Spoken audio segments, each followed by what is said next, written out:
ಇನ್ನು ಪಾಕಿಸ್ತಾನ ಭಾರತದ ಮೇಲೆ ಯುದ್ಧಕ್ಕೆ ಸಜ್ಜಾಗಿರೋದೇ ಸಿಂಧೂ ನದಿ ನೀರಿಗಾಗಿ. ಇಂಥ ಸಿಂಧೂ ನದಿ ನೀರಿನ ಪ್ರಮುಖ ಉಪನದಿ ಚೆನಾಬ್ ನದಿಯನ್ನೇ ಭಾರತ ಬಂದ್ ಮಾಡಿದೆ. ಈ ಮೂಲಕ ಪಾಕಿಸ್ತಾನದ ಜೀವನಾಡಿಗೆ ಕತ್ತರಿ ಬಿದ್ದಿದ್ದು ಪಾಪಿ ದೇಶದ ನೆಲವೇ ಬರಡಾಗ್ತಾ ಇದೆ. ಹಾಗಾದ್ರೆ ಭಾರತದ ಜಲದಾಳಿ ಹೇಗಿದೆ? ಬನ್ನಿ ರಿಪೋರ್ಟ್ ನೋಡೋಣ.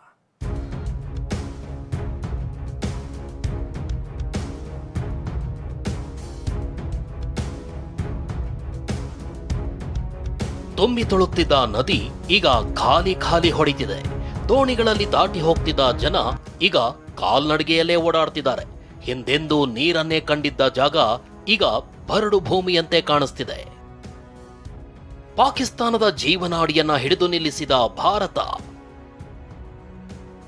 2 ಡ್ಯಾಂಗಳ ನೀರು ಬಂದ್, ಬರಿದಾಯ್ತು ಚೆನಾಬ್ ನದಿ.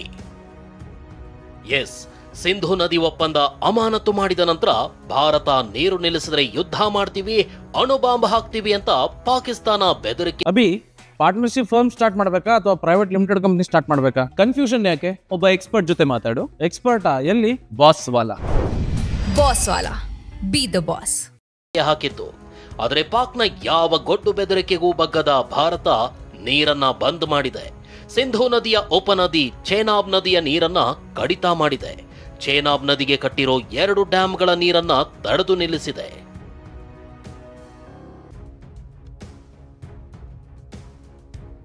ಭಾರತ ಚೆನಾಬ್ ನದಿಗೆ ಅಡ್ಡಲಾಗಿ ಕಟ್ಟಿದ 2 ಜಲಾಶಯಗಳಿಂದ ನೀರಿನ ಹರಿವನ್ನ ಕೊನೆಗೂ ಸ್ಥಗಿತಗೊಳಿಸಿದೆ. ಜಮ್ಮು ಕಾಶ್ಮೀರದ ರಾಂಬನ್ನಲ್ಲಿರುವ ಬಗ್ಲಿಹಾರ್ ಡ್ಯಾಂನಿಂದ ನೀರು ಹರಿವು ನಿಲ್ಲಿಸಲಾಗಿದೆ. ಚೆನಾಬ್ ನದಿಗೆ ಕಟ್ಟಿರೋ ಮತ್ತೊಂದು ಡ್ಯಾಂ ಸಲಾಲ್ನಿಂದಲೂ ನೀರಿನ ಹರಿವನ್ನ ಭಾರತ ನಿಲ್ಲಿಸಿದೆ. ಈ ಮೂಲಕ ಚೆನಾಬ್ ನದಿ ನೀರು ಪಾಕಿಸ್ತಾನಕ್ಕೆ ಹರಿಯೋದನ್ನ ಭಾರತ ತಡೆದಿದೆ. ಇಷ್ಟೇ ಅಲ್ಲ, ಝೇಲಂ ನದಿ ನೀರು ಹರಿವಿಗೂ ಭಾರತ ಕತ್ತರಿ ಹಾಕಲು ಮುಂದಾಗಿದೆ. ಕಿಶನ್ ಗಂಗಾ ಡ್ಯಾಂನಿಂದಲೂ ನೀರು ನಿಲ್ಲಿಸಲು ಪ್ಲಾನ್ ಮಾಡಿದೆ. ಇದಿಷ್ಟೇ ಅಲ್ಲ, ಭಾರತದ ಜಲವಿದ್ಯುತ್ ಉತ್ಪಾದನಾ ಡ್ಯಾಂಗಳಲ್ಲಿ ಹೆಚ್ಚು ನೀರು ಸಂಗ್ರಹಿಸಿ ತಡೆದು ನಿಲ್ಲಿಸುವ ಸಾಮರ್ಥ್ಯವಿಲ್ಲ. ಹೀಗಾಗಿ ಜಲಾಶಯಗಳ ಹೂಳೆತ್ತುವ ಕೆಲಸವನ್ನು ಭಾರತ ಆರಂಭಿಸಿದೆ. ಆ ಮೂಲಕ ಸ್ಟೋರೇಜ್ ಸಾಮರ್ಥ್ಯ ಹೆಚ್ಚಿಸಲು ಮುಂದಾಗಿದೆ. 1960ರ ಸಿಂಧೂ ನದಿ ಒಪ್ಪಂದದ ಪ್ರಕಾರ ಸಿಂಧೂ ನದಿ ವ್ಯಾಪ್ತಿಯ ಯಾವುದೇ ಕಾಮಗಾರಿ ನಡೆಸಬೇಕಂದ್ರೆ ಪಾಕಿಸ್ತಾನದ ಸಮ್ಮತಿ ಬೇಕಿತ್ತು. ಆದರೆ ಅದೇ ಒಪ್ಪಂದವನ್ನ ಅಮಾನತು ಮಾಡಿರೋದ್ರಿಂದ ಪಾಕಿಸ್ತಾನದ ಅನುಮತಿಗೆ ಕಾಯದೆ ಹೂಳೆತ್ತುವ ಕಾರ್ಯವನ್ನ ಭಾರತ ಆರಂಭಿಸಿದೆ. ಸರ್ಕಾರಿ ಸ್ವಾಮ್ಯದ NHPC ಸಂಸ್ಥೆ ಜಲಾಶಯಗಳ ಹೂಳೆತ್ತುವ ಕೆಲಸ ಮಾಡ್ತಿದೆ. ಹೈಡ್ರೋ ಪವರ್ ಜಲಾಶಯಗಳ ನಿರ್ಮಾಣಕ್ಕೆ ವೇಗ. ಡ್ಯಾಂ ನಿರ್ಮಿಸಿದ್ರೆ ಪಾಕ್ಗೆ ಸಿಗಲ್ಲ 10% ನೀರು. ಹೂಳೆತ್ತುವ ಕಾರ್ಯದ ಜೊತೆಗೆ ಭಾರತ ಚೆನಾಬ್ ವ್ಯಾಪ್ತಿಯಲ್ಲಿ ಕಟ್ಟಲು ಯೋಜನೆ ರೂಪಿಸಿರುವ ಡ್ಯಾಂಗಳ ನಿರ್ಮಾಣಕ್ಕೂ ವೇಗ ನೀಡಿದೆ. ಈ ಮೂಲಕ ಈಗಲೇ ನೀರು ಸಂಗ್ರಹಕ್ಕೆ ಭಾರತ ಸರ್ಕಾರ ಭರ್ಜರಿ ಪ್ಲಾನ್ ಮಾಡಿದೆ. ಈಗಾಗಲೇ ಚೆನಾಬ್ ನದಿ ವ್ಯಾಪ್ತಿಯಲ್ಲಿ ಭಾರತ 30ಕ್ಕೂ ಹೆಚ್ಚು ಯೋಜನೆಗಳನ್ನು ರೂಪಿಸಿದೆ.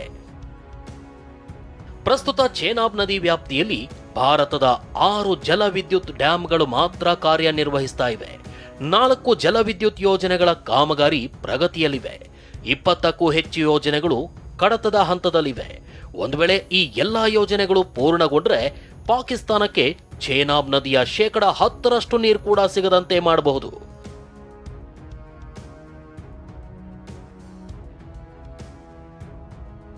ಇನ್ನು ಜಲಾಶಯಗಳ ನಿರ್ಮಾಣಕ್ಕೆ ಸ್ಥಳೀಯರು ಪರಿಸರವಾದಿಗಳಿಂದಲೇ ಆಕ್ಷೇಪ ಎದ್ದಿತ್ತು. ಆದ್ರೀಗ ಪಾಕಿಸ್ತಾನದ ಅತಿರೇಕದ ಉಗ್ರವಾದದಿಂದ ಸ್ಥಳೀಯರು, ಭಾರತದ ಭಾಗದಲ್ಲಿರುವ ಗ್ರಾಮಸ್ಥರು ಕೂಡ ಕೇಂದ್ರ ಸರ್ಕಾರದ ಜೊತೆಗಿದ್ದೀವಿ ಅಂತ ಹೇಳ್ತಿದ್ದಾರೆ.